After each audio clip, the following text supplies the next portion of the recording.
Break के बाद एक बार फिर से आप सभी का सी न्यूज भारत में स्वागत है।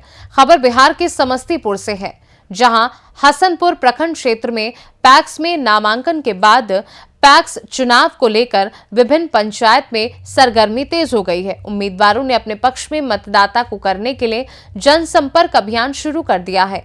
वहीं परिदाह पंचायत से अध्यक्ष पद के उम्मीदवार रामचंद्र पासवान ने अपने पंचायत के मुद्दों को लेकर सी न्यूज भारत के संवाददाता से खास बात की। क्या कुछ कहा उन्होंने, सुनिए।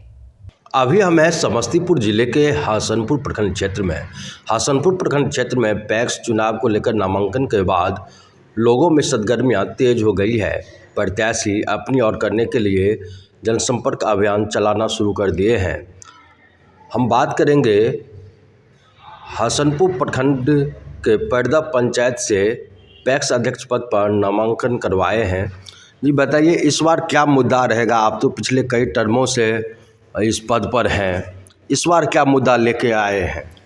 सबसे पहले तो मैं आपको, मीडिया के साथियों को, मैं जो हमारे बात रखने का मौका दिए हैं और बात जनता के बीच पहुंचाने का आप जो काम करेंगे, मैं आपको अपने ओर से मीडिया के साथियों को हार्दिक अभिनंदन और शुभकामना देते हैं। और रह गया विकास की बात, जो कौन मुद्दा पर आपने परिदाह पैक्स में और परिदाह पंचायत में चुनाव लड़ने के लिए जा रहे हैं और क्या मुद्दा लेकर के जा रहे हैं, तो मुद्दा हमसे और आपसे कहीं से छुपा हुआ नहीं है। मैं 2006 से मैं और मेरे पत्नी लगातार लगभग 10वां 11वां बार चुनाव जीत चुके हैं।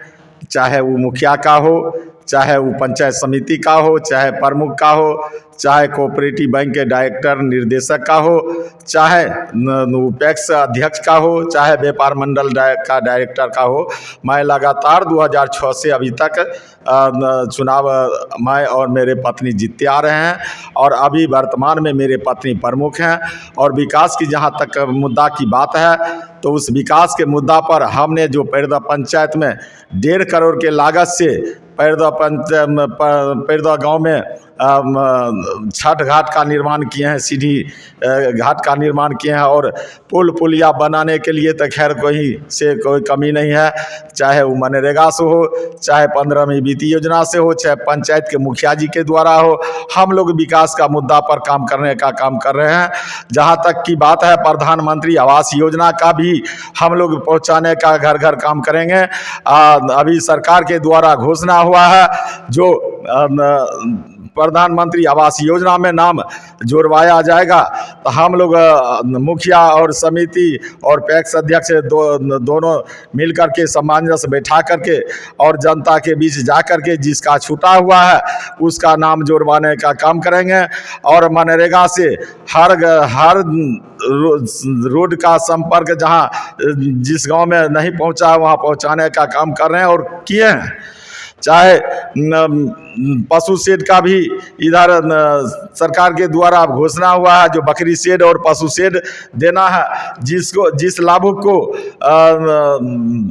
जीविका दीदी से जुड़े हुए हैं, अगर वह जीविका दीदी से लिखा करके लाएंगे तो हम लोग पशु शेड और बकरी शेड दिलाने का काम करेंगे अभी मनरेगा के द्वारा। और विकास के मुद्दा की जहाँ तक की बात है पैक्स में, तो किसान का हर संभव हम लोग प्रयास करते हैं, चाहे डीजल अनुदान हो, चाहे कृषि अनुदान हो, चाहे खाद बीज का अनुदान का हो, चाहे खाद बीज हो। अब पैक्स के द्वारा खाद बीज और डीजल अनुदान नहीं दिया जा रहा है। अब कृषि विभाग से, प्रखंड से डीजल अनुदान और कृषि अनुदान और खाद बीज दिया जा रहा है। जहाँ तक हमारे पंचायत का चाहे प्रखंड का जो जनता और किसान ऑनलाइन करते हैं, ओपीटी गिरता है, उसको 100 समय प्रखंड में कृषि पदाधिकारी के द्वारा दिया जा रहा है। अगले बैठक में भी कृषि पदाधिकारी को हमने हिदायत कर दिए थे, जो एक भी शिकायत नहीं आना चाहिए और जनता के बीच खाद बीज पहुंचना चाहिए और खाद में कहीं से कमी नहीं आना चाहिए। और बहुत सा भी प्रतिद्वंदी बोलते हैं जो खाद और बीज पैक्स को द्वारा नहीं दिया जा रहा है, तो हम लोग को खाद बीज का लाइसेंस नहीं दिया गया है सरकार के द्वारा, और खाद बीज का लाइसेंस सरकार के द्वारा कहा जा रहा है जो पैक्स केमिस्ट्री ओनर से होगा उसी को खाद बीज का लाइसेंस दिया जाएगा। तो हम लोग केमिस्ट्री ओनर से नहीं है, इसलिए खाद बीज का हमारे हसनपुर प्रखंड में करीब करीब बहुत सा ऐसा पैक्स है जिसको खाद बीज का लाइसेंस नहीं दिया गया है। और रह गया कृषि यंत्र की बात, तो हमने सरकार को प्रस्ताव कई बार भेजे हैं। जिला कोऑपरेटिव बैंक के जब बैठक होते हैं तो बैठक में भी हम लोग प्रस्ताव दिए हैं कृषि यंत्र का, लेकिन प्रस्ताव भेजा गया है, अभी तक कृषि यंत्र नहीं आया। यदि कृषि यंत्र आएगा तो हर घर तक हर किसानों के बीच हमने वह कृषि यंत्र पहुंचाने का काम करेंगे और उनको जो सुविधा होगा पहुंचाने का काम करेंगे। जहां तक हमसे संभव प्रयास होगा हम करेंगे। जहां तक रह गया कि किसी मुद्दा की बात, तो दिन 2001 में हमने चुनाव जिला परिषद को लड़े थे, उसमें मात्र 150 वोट से हम चुनाव लूज किए थे। वो लूज किए थे, एक गोदा गांव था जहां बहिष्कार किया गया था, जो हमारे ही पंचायत में पड़ते हैं। यदि वहां चुनाव होता तो मैं 2001 में ही जिला परिषद जीत जाते।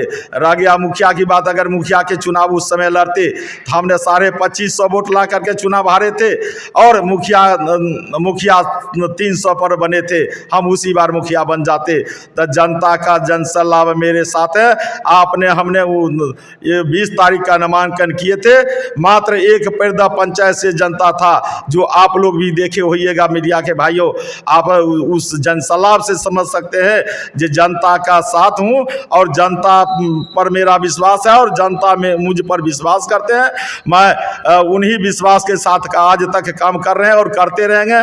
जहां तक थाना ब्लॉक का काम होता है, कोई भी हमारे पब्लिक है चाहे हसनपुर प्रखंड का हो, मैं तत्पर रहते हैं। 24 घंटा मेरा मोबाइल ऑनलाइन रहता है। अगर किसी का 12 बजे रात में जरूरी पड़े और चाहे 2 बजे रात में, तो वह निश्चित रूप से एक बार संपर्क करके देखे। यदि मेरा मोबाइल बंद होगा तब आप लोग बोलिएगा अगर मेरा मोबाइल खुला रहता है। यही कारण है मुझ पर जनता विश्वास करते हैं और जनता के साथ हम विकास का मुद्दा पर हर तरह से आगे बढ़ने का काम आज तक कर रहे हैं और बढ़ाने का काम कर रहे हैं। आप खाद की किल्लत अभी है, इस और आप क्या कहेंगे? हमारे पंचायत में खाद का तो कमी नहीं है। खाद कोई पैक्स के द्वारा नहीं दिया जा रहा है, खाद दुकान से दिया जा रहा है। आज तक एक भी किसान नहीं कहने के लिए आए हैं जो हमारे खाद कोई दुकानदार नहीं देते हैं। जिस समय वह किसान आकर के कह दें जो हमारे कोई दुकानदार चाहे कृषि विभाग में खाद बीज आया है और नहीं मिल रहा है, हमने ऑनलाइन किए हैं, अगर ऑनलाइन कृषि विभाग से किए हैं, अगर उसको नहीं दे रहा तो हम तत्क्षण उस पर उस विभाग से पूछेंगे और भी विभाग पर कार्रवाई के लिए प्रखंड प्रमुख की हैसियत से मैं पत्नी को कहेंगे जो उनका खिलाफ उस पदाधिकारी को विभाग को लिखा जाए। क्या नाम हुआ आपका? रामचंद्र पासवान। समस्तीपुर से सी न्यूज संवाददाता गौतम कुमार सिंह की रिपोर्ट। इस खास रिपोर्ट में बस इतना ही। देश दुनिया की बाकी खबरों को जानने के लिए आप देखते रहिए सी न्यूज भारत।